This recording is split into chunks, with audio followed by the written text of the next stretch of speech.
Voilà, Mbote Bandeko Balandi, il y a rumeur de Kinshasa Nandela ya Sango ya Congo. En tout cas, c'est vraiment plaisir que bozalaka ebele liboso ya ba etandomike na bino pona kolanda vraiment Sango ya Congo émission na bino bolela ya mingi boyebi kandi ezalaka na but ya kopesa bino actualité politique ya mboka na biso. En tout cas lelo à la une tolobela vraiment tolobela mingi vraiment le kameta ki mkololeki tolanda ki bongo plaidoirie. Ce qu'on a là, awa na plateau nanga, je ne suis pas seul. To me ko beta masola makamboleka to ko analyser makamboleka ki bongo na plaidoirie. Sans plus tarder, je m'en vais dire bonjour à mon invité Ezali bongo Monsieur Médard Kankolongo. Sans plus tarder, Monsieur Médard Kankolongo, bonjour.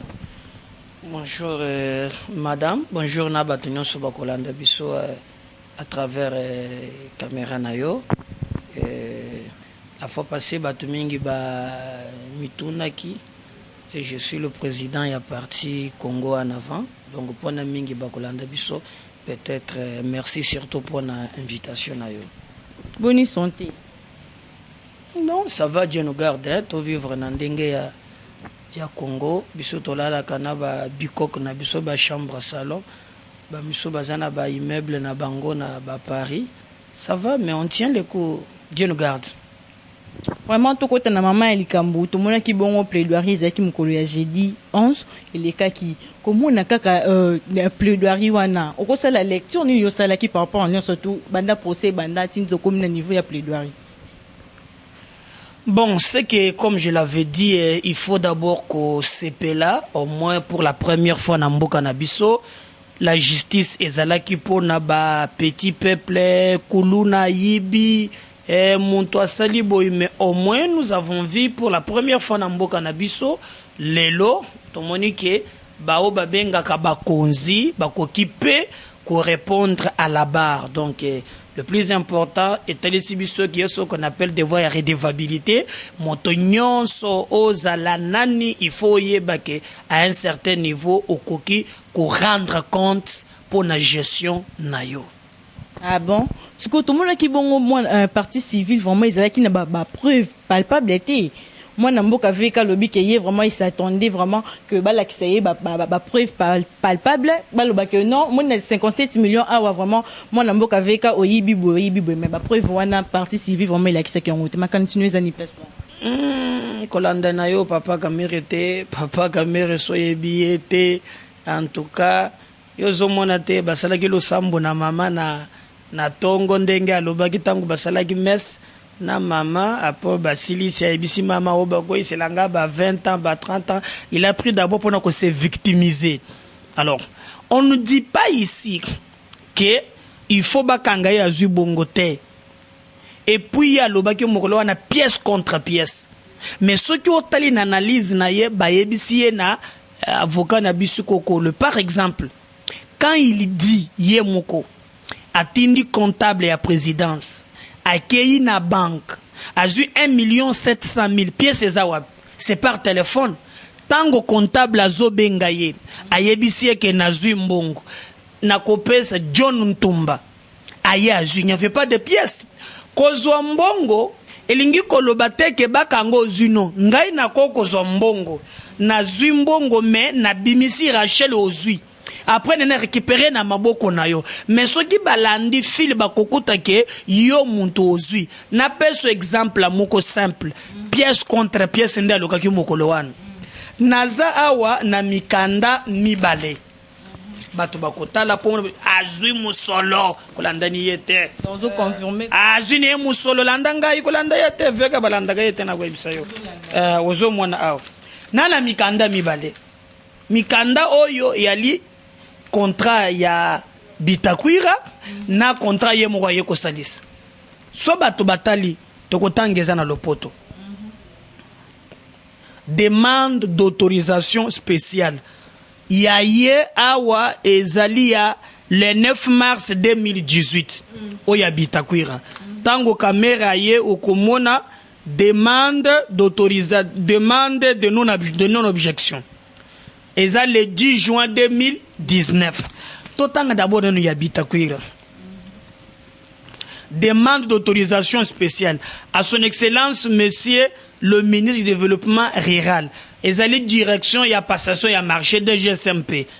Excellence monsieur le ministre. J'ai l'honneur d'acquiser bonne réception de votre lettre numéro CAB Minezaï Papa du 27 février 2018, par laquelle vous sollicitez l'autorisation de recourir à la procédure de gré à gré pour le marché relatif aux travaux de construction des 900 maisons préfabriquées et vous en remercie. Après examen de votre requête, la Direction générale de contrôle des marchés publics relève ce qui suit. Le travaux de construction des 900 maisons préfabriquées pour lesquelles l'autorisation spéciale est sollicitée s'inscrit dans le cadre du projet de construction de nouveaux villages de jeunes.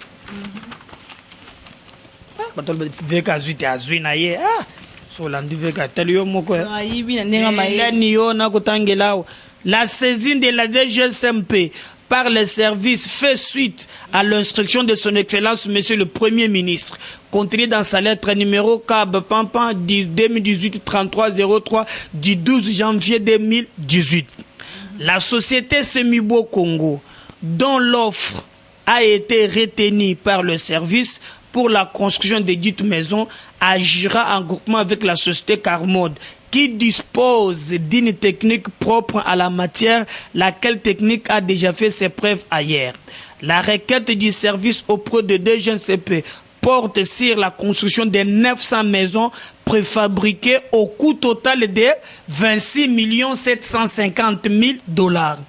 Les services sollicitent du gouvernement, dans un premier temps, le paiement de 7 250 000 comptant pour les 300 maisons de la première phase. Y égard à ce qui précède, en suivant les éléments du dossier tel que transmis par le service, le DGCP accorde l'autorisation spéciale. Moussala Oyo et Bandi n'a qu'à mériter. Les maisons préfabriquées et bandaki na ministre Justin Bitakwira. Tango bandaki na Bitakwira zelaki 900 maisons préfabriquées, coût total nango zelaki 26 750 000.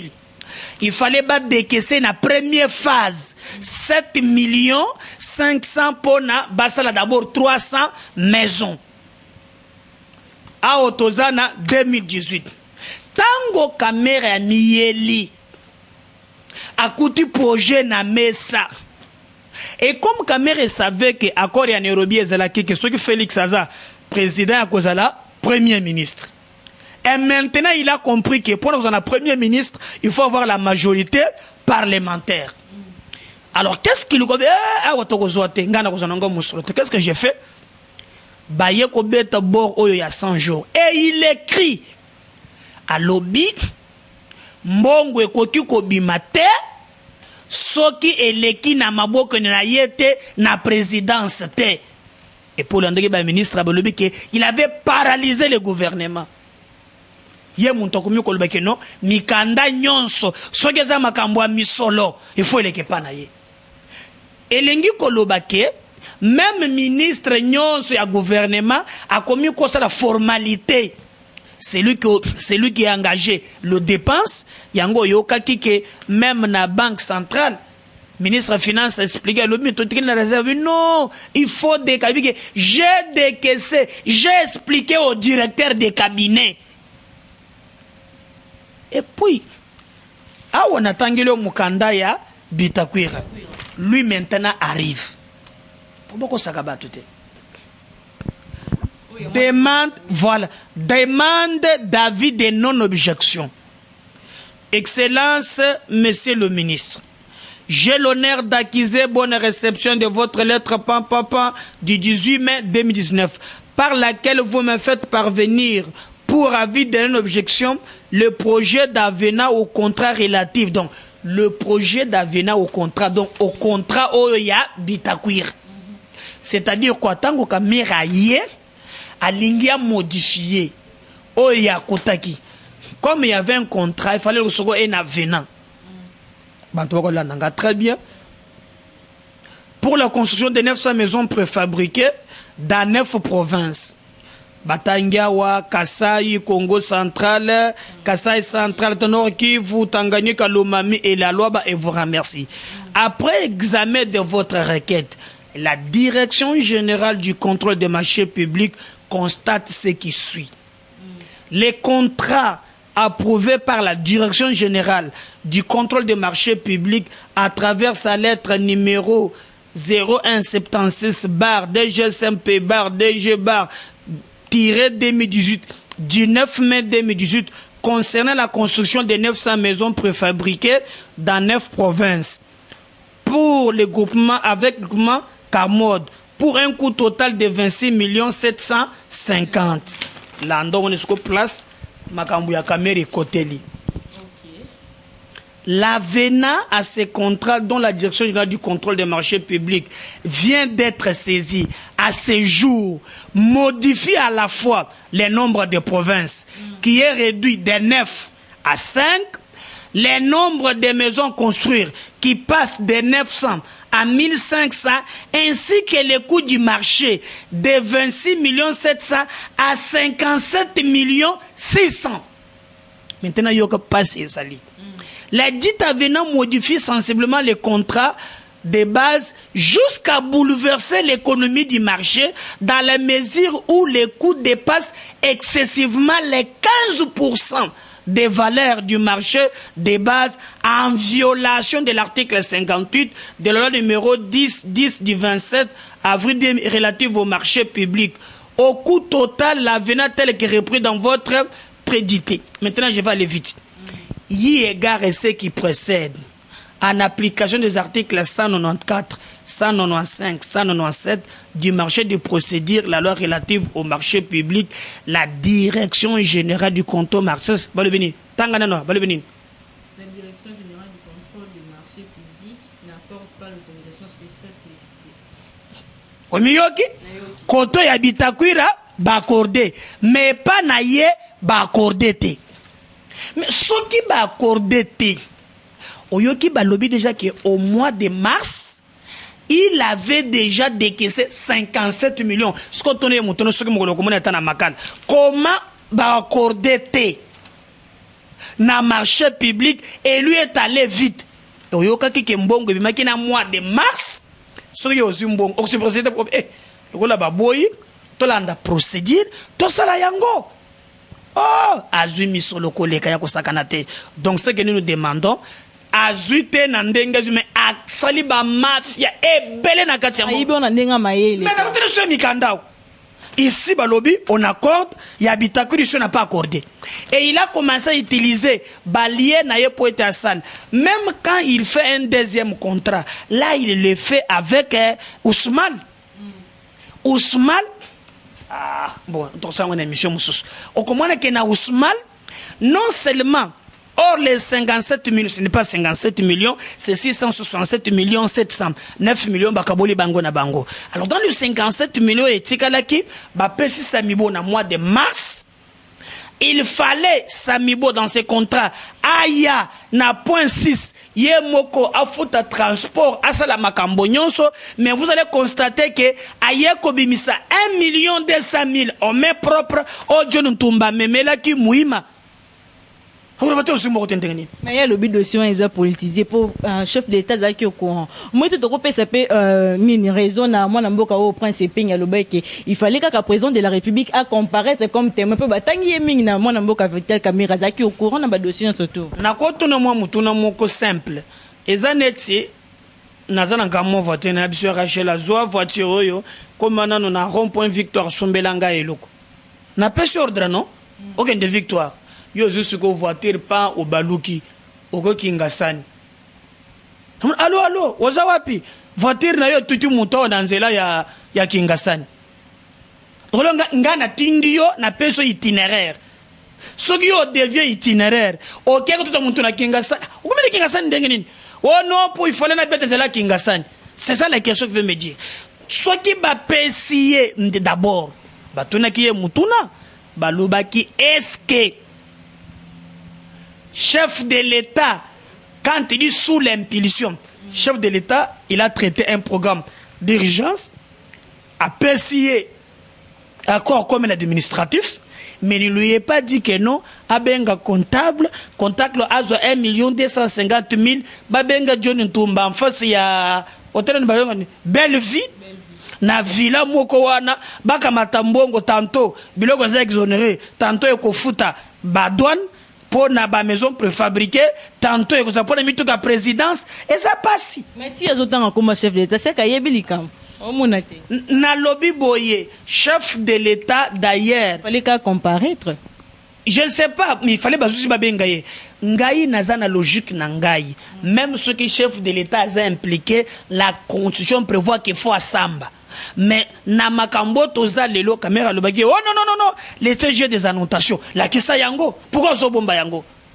Na bise kuli kama ba audio et moi za na ba audio chef de l'État. Or audio yango ezanine. Ba audio faut la kisa yango. C'est quelqu'un qui sait manipuler l'opinion. Ye montoazu misolo. Je peux te dire une chose. Mais maman, d'abord les éléments, c'est une instruction dossier. Au moins avant pas comme on appelle plaidoirie, il y a ce qu'on appelle instruction. Batien sur na babilo ko na bango pe batalisi. Et loko ebomi papa kamere ko sepela bisengo eleki. Suko yo ko tona mituna ye akoye bisaba tuke. Na mwata muke kaka yoka biloko azanango ndako na Paris pona ko réflexionner yango kaka 1 million kuna ngo yebani te kaka na mami do bozu pouvoir alobinda kuni à Paris wana eza moi si na ye asombela ngo bana preuve voilà puis eza ke ba kombo ya ndako wana eza komba bana moi si bana na ye kamera zona bazo sote na bana oya ye te ya bota vraiment na moi sezaka bana zakaka abinda kuwana eza ya moi si na bana bana wapi yazo sona bana te bana basi ne bazamana ozo non eza te tanga pe bana na to ba kombo bana ba kusilika oh Daïda, pour les enfants, oh, Daïda Mpiana, Soraya Mpiana, na Kinwan, bon ya yo moko mi botel. Donc on somba quand on chanda ko ya bana Kinwan na bana jibe. Puis moi si nende mta sombela bana mama tikani na yebisa yo eko pesa ngai passe. Utakala wana yo yeba kite. Tango avant to koma élection, Kamere a te quand même place ya bandaki. Kofanda na GB soki le pont na yoan akata ateka kota piscine wan azalaka na mbongo te boteka ni biloko saka bato wana opianga kanda na ko biso yo ateka ni yasima wana kota piscine akoma muntu ya ko débrouiller lokola ngai na yo et pour nega ko loba oh j'ai payé les cautions ya ba candidat na ngai est-ce que président muntu futaki wana kosi tika ni mama ngadi makambo ebele mais bato lokela na acharnement contre ye. Moi, mon problème, c'est quoi? Dès lors que tu bondis ça qui kabila, que te toka matankita ya mboka, toka boyela ba yumboka, yo moko komana, bisengo ndenge wana mbongo ba congolais et personne n'ingaï passi. Et nous disons que mon toit est impliqué de loin ou de près à répondre à na ba acte na ye.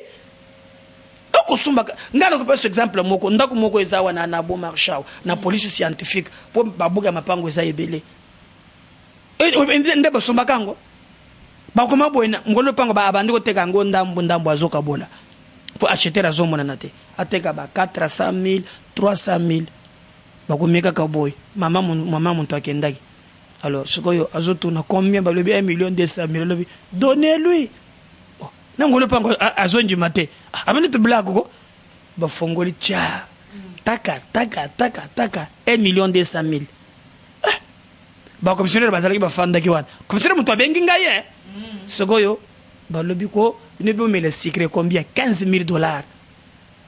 Ba somo le pango bazoka ko laté nani oyebiete mais lo banga na yebiete mama vie de trop commission po bana kanda ba loba ba lukiso wapi tika ninga ba to na bana kanda na ngai ya ko sangana te bango balingi ba to tesa bana mboka solo te et ya li passe net la zamba wana ba mizweli oya wera son okozo et puis ngai na za muntu le baka makambo ba bando kunjima ngate na li muntu le boso sa makambo na pesa exemple espèce ngindu wana ya famille takizala nga muntu le bisango na télévision wow zo quoi ça oza na charnement où est-ce que vous avez cet argent là dans un pays où le peuple vit moins d'$1 par jour Beaucoup de Sambongo, 57 millions y a liboso. C'était pour le pour 1500 maisons préfabriquées. Mais au Koko Takezaka, on a 200 maisons, le bin a quand tchatch, na 6 maisons, ça en bougement. L'État paie Sambongo, qui dans un conteneur. Je comprends rien.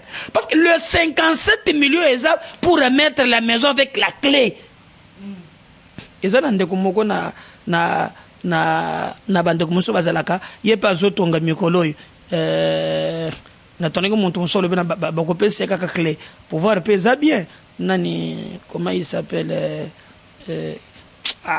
Jean-Marc y a pas d'autre on a kingabwa Jean-Marc Abou umuni ya pe yoto ya yeza ya bakopé c'est kaka clé ozo mo ndepe mizo fabriquer fo ezal yeza te o sima ko ya ndenge ni te donde kongo bosane ko makasi bongeza Jean-Marc Abou te ni kombo so ki mangaise moni makambo ze belé na bandu ko luka moni nde so tonga pe wana eza banda ko musoze la kaya o yena saka sima te batombongo bazali alobi potonga combien alobi o immeuble tellement boye pesa par exemple 1 million otangi taka 1 million ndenge bibe ndeko ya etali yote ndenge et yo ya kaka ba pesio fongola na maquette na yo nde jama il fallait asal jama la ko bate o conteneur bakangite parce que ba yo kani l'état pesa ye 57 millions au mois de mars il avait reçu 57 millions ko lo bakeno biloko kangami na pora Dar es Salaam et tout ça yali ki moyibi et nous voulons voir ba pesa biso ba maison préfabriquée ba congolais mais là où les bas blessent c'est Kamere qui va négocier encore avec Ousmane. Il y a Jamal. Oh, il y a ce mois, na compte et la société 680 dollars. Et lui va décaisser 57 donc 57 millions à Luboso. Nano, bah mon aninda côté, il va aller pour décaisser les choses 57 millions. Il y a mis balai, c'est très compliqué. Et vous allez dire à la fin, oh, il n'a pas pris l'argent. Et puis il motive même les sous-bassements et la société. Il y a le bibozo supposé qu'à ba preuve la puis exacté. On a téléchargé années. Mais ndé bon moi mboka vitel caméra bien ça ba preuve té. Hier na pe ce exemple moko. Aloba kiki ba yebani na Jamal té, n'est-ce pas ça? Première audience. Bonne deuxième audience. Oh, je l'ai reçu. 2 minutes, 3 minutes. 3 minutes. Après, non. On vient de m'appeler ici, on a dit que ce n'était pas moi, ce sont les protocoles. Déjà, mon ogové sur les alité. Et aussi, les leçons. Il y a Félix P, président de la République. Il y a peu de fois qu'on l'a mis. Mandeza, il y a 5 ans. À cause de l'état, je suis allé l'hôtel. Ma moussou penza, et quoi, c'est la mabongote. Parce qu'il fallait faire les mises dès le début. Alors, le coup là, Kamere Montomi Dindisi, à répondre à Baktanaye, tout le monde est mbongo yaba congolais. Et moi, je l'avais dit bien avant. Nana bado, kima makambo nyonso, tata Kamere, nazo mona. Et puis, quand le baki, il s'est dit l'autre fois, non? 20 ans. Mais c'est moi, 20 ans. Sukoyo. Est-ce qu'il va condamner? Ah! Yolingi. Oui, azosenga ba preuve, azomona ba preuve à l'appui. Eza ebele traçabilité moi mingi. En plus bavocat nga mune ba lobi sans réquisition ndenge nini ba dossier wana parcellaire comme na maboko à partie civile. Ah, bisro il y a ba faut ba tona ba wanganité. Est-ce que tu comprends? Il faut ba le bagano eza lukuta. Mais euti maman na moi tamuke. Obi salaire à caméra eza combien? C'est 12 millions de francs. Il y a un top Congo FM, 12 millions. Même j'ai dit au président, je vais prendre des crédits. Pour son banda Paris. Je ne dis pas qu'il y a cause de place. Document parcellaire et combien de beaucoup non, c'est la justice. Oui, mais s'il faut déjà la justice, il faut enquêter. Je ne comprenais pas. Mon bandako ya jena victoire. Na rompo victoire. Mungana za muto libosono le belango.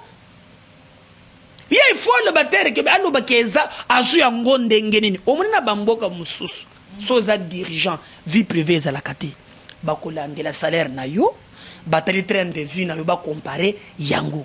Donc pour nous, Tolobi, bazuzi basala musana bango tina suka et que non seulement que bakokanga mais mbongo ya bakongolais et monana comment il a pu accorder marché à 57 millions alors que le direction de DGSM peut accorder autorisation spécialité et puis olandage ba directeur ba ministre de la finance non batunyonso bakolo bakaka oh non ndenge nini c'est lui qui nous appelait c'est lui qui faisait tout ça ba mitema mabe le dollar est à combien qui dans 20 000, hein, ils ont allé toucher la réserve pour passer le mariage. C'est très grave ça. Participation criminelle, il y a le prévenu Kamer Ezaka qui a juste d'avoir autorisé le paiement d'un fonds sans soubassement à M. Jamal. Juste ça. Mais c'est que non seulement ça, mais c'est très grave.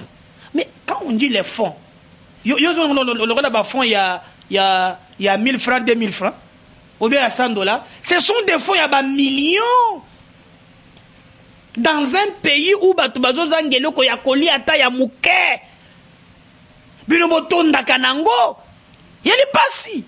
Et puis yo kanan. Masaro. Omoni jeep. Oyo bageko boa kananine. Eh, Zambe nangai. Mboka monto sali rien. Eh? A comme milliardaire. Ni tete proso donc alinga ko bale mutu ya mbongo ko sakanate akikuboka jipe ya Range Rover muna jango te est-ce qu'il y a boka kiango oh ndeko na biso mais na ba voler sur makamunyo sunakati koto ya ko se débarrasser na preuve est-ce que tu comprends koto mapango soki combien ata la bo kaka kombo ya mwana jibe yeliye na mutu ata yanga ko yela yete kaya mwana jibe.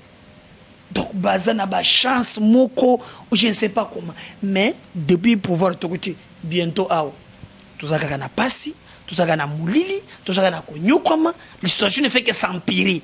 Nous disons, ce qu'il a fait, il faut être exemplaire pour être mokolo musus de Kamba Bongo et c'est la manaba dirigeante.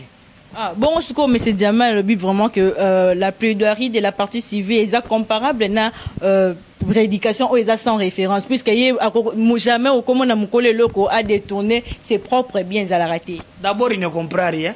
Papa wana, ngana monanga ba mikolo me wana za venturier. Jamal, ngana natunaki la émission mosusu papa soki na ba 18 ans à cause de l'aventure andine. Tala azana ayemo ko le bezana 82 ans, c'était un aventurier. Maintenant on na ba 18 ba 20. Ko bo c'était na premier professeur ba français. Mais comment on débrouille? Ayo ko na 2 semaines avec le français. Jamais avec grand respect. Quand dès lors, il confond des choses. L'argent ne lui appartient pas. D'ailleurs, dans les pays sérieux, quand on décaisse les montants, l'État, avant que ces sociétés marchent, il faut d'abord que les sociétés en question aient la crédit en fond. Ce qui fait que c'est la société, c'est la caméra qui va prêt les bossos. L'État peut donner 30%. Après, pour équivaler, l'équivalent. Non. Ah oui, donc, c'est-à-dire quoi? Mbongo Jamal a vu Eza Yaya Sanangondengolengite. L'État lui a financé pour être au contraire, après l'État congolais, 1500 maisons. Eza Mbongo ya caméra individuité, ndako privé na yete. Non. Il faut remettre à la République 1500 maisons. C'est ce qu'il ne comprend pas. Donc, Mbongo Neza Diamal PCT. D'ailleurs, société na ye, eza société ya Congo. Pour DG, le qui fout à impoter. C'est de l'escroquerie organisée au niveau de la présidence. C'est clair? Ok, voilà, mon amboka. Bon, on le vraiment le Cameroun. Est-ce que 10 ans, on a 10 ans, on a bakateli vraiment et coquine et bonginae? Mais lui, il a dit, avec grand respect, je pense que Yemoko, je suis un papa de 80 ans, vous me condamnez 10 ans, je suis innocent. Bon, bah, juge batala, mais j'ai aussi l'impression que, à ta zui, hein, mais papa Kamere Monto habite Bachobo et Belé. Ah bon? Ndena komone là. D'ailleurs, vraiment grand Moïbi. Bonga le bi moyibi tenga le bi ba chobo c'est-à-dire na ba mikanda na ba nini ba meka ko landela nanu me bazunde ba kokata. C'est comme 20 ans pour na papa Kamir yo munyo ngote kezebe. 20 uti wapi sikonde na kotala omone papa kamere asambelaki na mama muke mama sikoyo mama esika akozela papa kamere 20 ans so bakondane ye bon je sais pas mais ya makambo ya makambo ye moko ya misaleli omoni nasikuna olingo yebisa nde public bolanda biso 20 ans wane uti wapi po anika 20 ans ba infraction wana ya sali ekoleka ata ba 20 ans mais so bakilema bakopesa nde 20 ans ozomona nalobaki la fois passée nyonso wana nini nazwa nabonganoki lokoso congolais bakomi kolinga mbongo mingi bakomi bato bozu obiki congolais tolingi mbongo mingi je ne sais pas dona yo polela mbongo non jamais nasengaka nkolo sunga ngai ata mwa muke nazala kimia lokoso tokomi nango bato mi kotia na bapoison mpona mbongo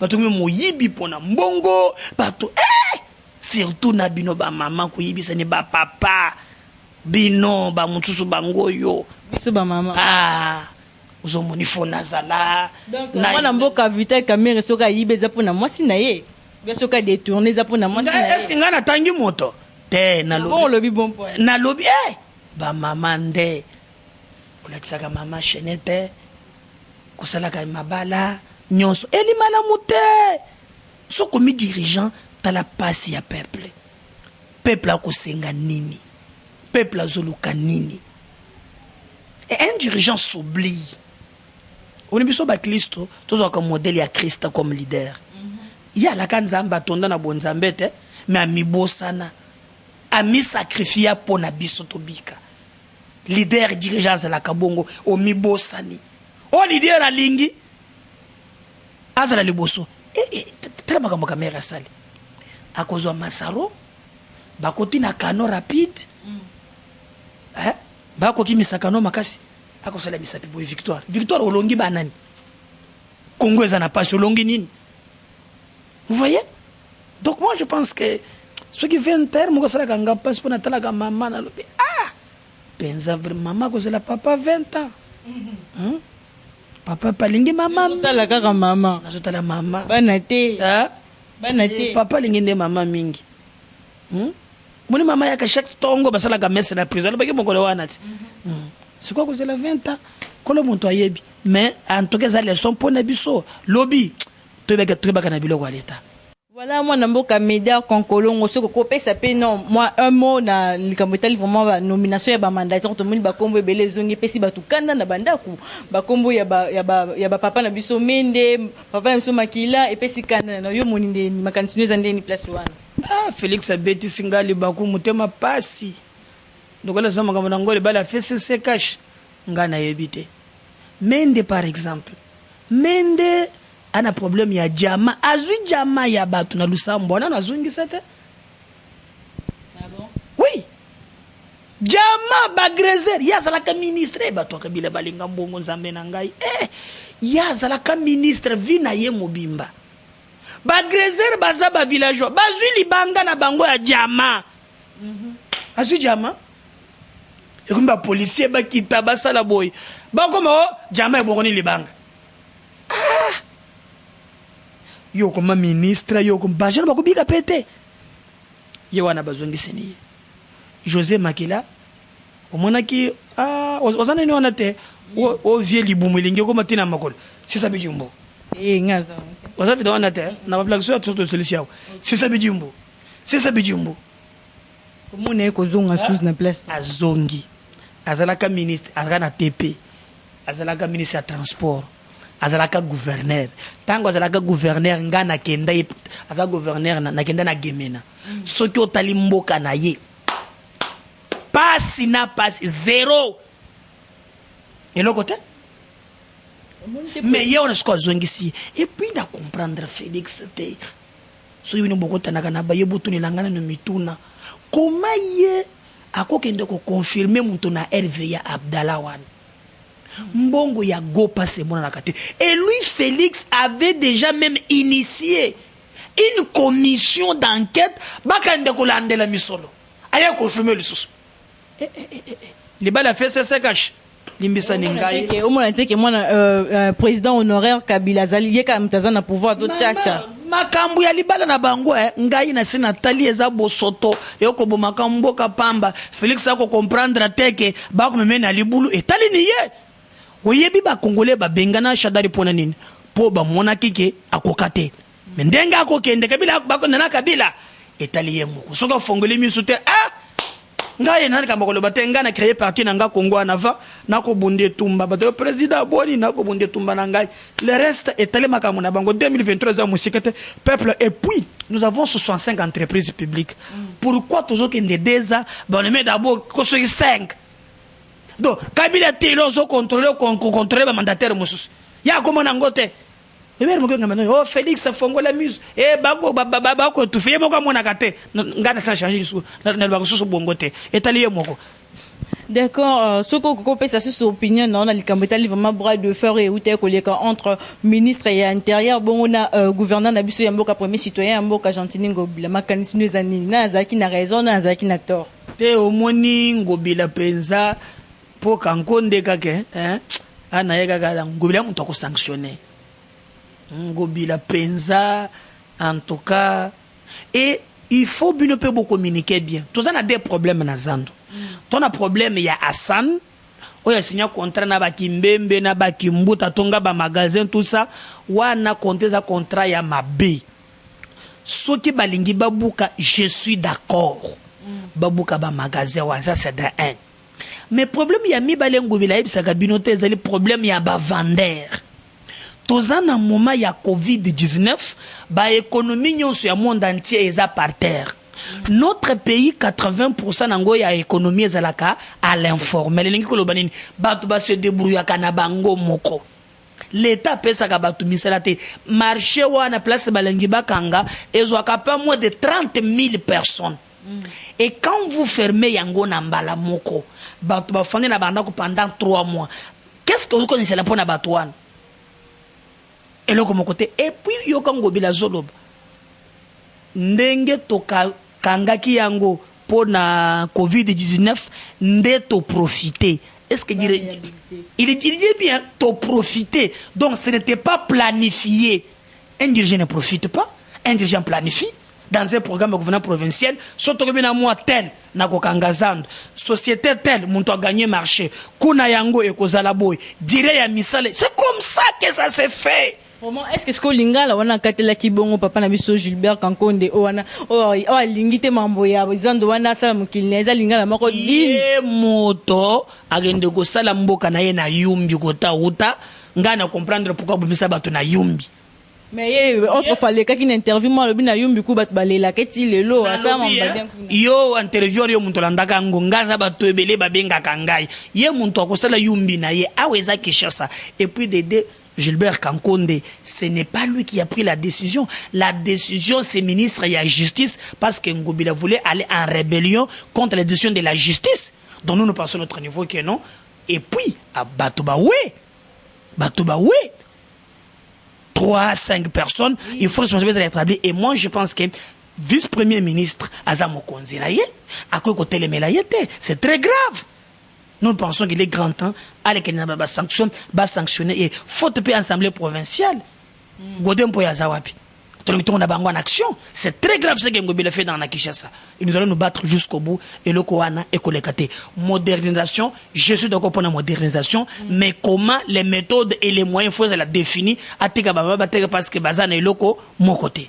Mais moi, je Meda quand Kolongo, au moni bongo, to moni population ont réclamé vraiment la place où on a papa Nabiso Gilbert Kankonde à Longa, Batia, moi Namboka Jean-Marc Kabounia comme on est la place où on a y ministre et intérieur. Yo moni. Ah, celui qui va réclamer batongo, celui qui va de population, de pescate, mais population bah comment on réclame, babi papa Nabiso Gilbert Kankonde, ça vraiment il comment on te place où on a. Ah bon, celui qui va coucher batia ndenge yolobi en tout cas. mais nga makanisira nga nga na koloba ndenge ni nga mutu na magaba so Félix Salomé na loba na loba te il faut vraiment que moi na mboka Jean-Marc Kabunda na place wana yenda ko sala magamba bien na yebite na commentaire ko sala te ceux qui bato ngo yo kotana na bango po bato kotana ngambo na ngo na moni bango te yo bato kotana bato balobi si Félix Salomé a nommé makambo FCC cash etali na ngate ya li bala comment te que papa na biso Gilbert Kankonda sala msana bien te. Bon, je ne sais pas, il y a solo à un certain niveau, tout comme moi, que moi, Coco Suezali, mais, Eza Mabala fait ses cash, en tout cas, c'est le Bango, Balingi 2023, peuple, mon takou jugé Bango. Depuis tout le monde qui bon mot, tout le monde est qui dans l'Assemblée nationale, comme on est qui non ni. Ah, Bango Bondela ba poste, hein? Wanza biloko ya ba individu ngada kotaka mingi te. Non, ezaki mamba poste c'était ezaki bongo mwana mboka Jean-Marc Kabundi a saisi ça qui bongo cours d'état ni conseil d'état pour na maramba décision na ye ndeka loba ki décision na ye ezaki bongo juridique te acte wana ezaki juridique te fallait ba ndo samba et tout mais madame Jani Mabunda ataki ki tétité salobi kaka ye il faut ça l'élection. Alors que les Congo gagnent quoi dans ça? Depuis surtout kotonga ka izaka Jean-Marc Kabundi Shadari Bitakwira le Congo tokotonga mboka te. C'est ça la priorité. Jean-Marc Azagena Kichuana, il en est 2000. Le Congo a gagné quoi dans ça? Est-ce que madame Mabunda ça qui bon? Mais c'est la pire distraction. Mabunda, Kabunda, yo mnou ke Shadara bimia alati nini. Sentir ya kimetre Kabunda mito konaje koto kabuya lobby koto Shadari koto banaja ke monité azaki na raison. Je ne suis pas moi la République ya ba homme fort. Moi je me suis battu et je me battrai na mboto kana ba institution ya makasi batu ya makasi ya batu. Et donc politicien mboko tolinga toza peka makanisi non est-ce que vraiment mon mboka Jean-Marc Kabundi a gagné procès est-ce que Ozonga vraiment na place wana? Je ne suis pas là pour le Jean-Marc a gagné. Moi, je suis là pour que le Congo gagne. Kaboun, ce qui est Ozonga na poste ne wana. Ce qui a zongi Congo Unité. Pour ça là qui wana. Non non mais je te pose c'est clair bato landa biso. Kaboun de la qui place wana, n'est-ce pas ça? Hein? Il y a un péché de la remata. Il y a un péché qu'on a 20 fois par jour. Qu'est-ce que ça change quoi? Ce qui a zongi ça pour naie. Lui il y a celle qui oh je quitte ce poste la tête haute sans regret. Engagement pour nani. À mon équipe. Akomi kotambola babotole ba GPO bande kotambola ngo 3 liboso ako kozonga le monde simple te azobonde le poste naye moi je suis pas dans ça moi je suis pour le Congo combat ba positionnement ya batu ya makas je me battrai je suis pas d'accord bon tu vois Patricien c'est ya ko soite est-ce que ça non choix malamu pour na UDPS mais Félix ça monte poni le que ça foi ya bakasité ndozo mona ndio moko zo mona est-ce que pour na FCC na cash vraiment soit malamu pour na poste wana ezali madame na biso Patricien mais mon toi poni eza Félix Tshisekedi on s'incline on ne discute pas on s'incline si quoi ce qui moi na mboka Jean-Marc Kabunda zong na poste wana est-ce que vraiment Jean-Jacques Mamba a rozala condamné mais na lobby Mamba Kabunda azonga te mais je vois pas comment kozonga majorité des FCC ce baboyo babo les problèmes majorité des problèmes juridiques c'est problème politique. Kabunda doit apprendre aussi et en politique il y a aussi l'élégance non seulement yo tala kana parler bon na IDPS yango moko kimi ezali mais nga non moneti neti ba tunde bazo mona neti madame Mabunda vraiment abanga justice te hein. Batu a fait ces amusala na bango. Moi je serai jamais d'accord avec Mabunda parce que procédure wani mbangu wani kokende. Mais moi je regrette que nasala ka ba débat wana te, je regrette encore une fois que za biloko ya pambala ya ba positionnement ya ba poste na bango mabumu na bango intérêt ya Congo ezana kati wana te. Kabunda ko zonga lelo rien ne va changer. Kabunda ko longwa rien ne va changer. Azala ka place wana eloko moko tala kete tango ba vota ke alobaka ndenge nini to bete FCC maboko no tango ba longole FCC ko mimabe moko na matana mpunda matana yo nanga alors azala ka yomoko wana batango bazala ka bien ba meli ba sepeli amati mpundo ki elengi soko le bilongwa ba ko mimabe cette politique là il y a manipuler le peuple, peuple, je ne suis pas d'accord. moi je serais d'accord que non, na ba positionnement, na ba combat, na biso notre peuple à se retrouver.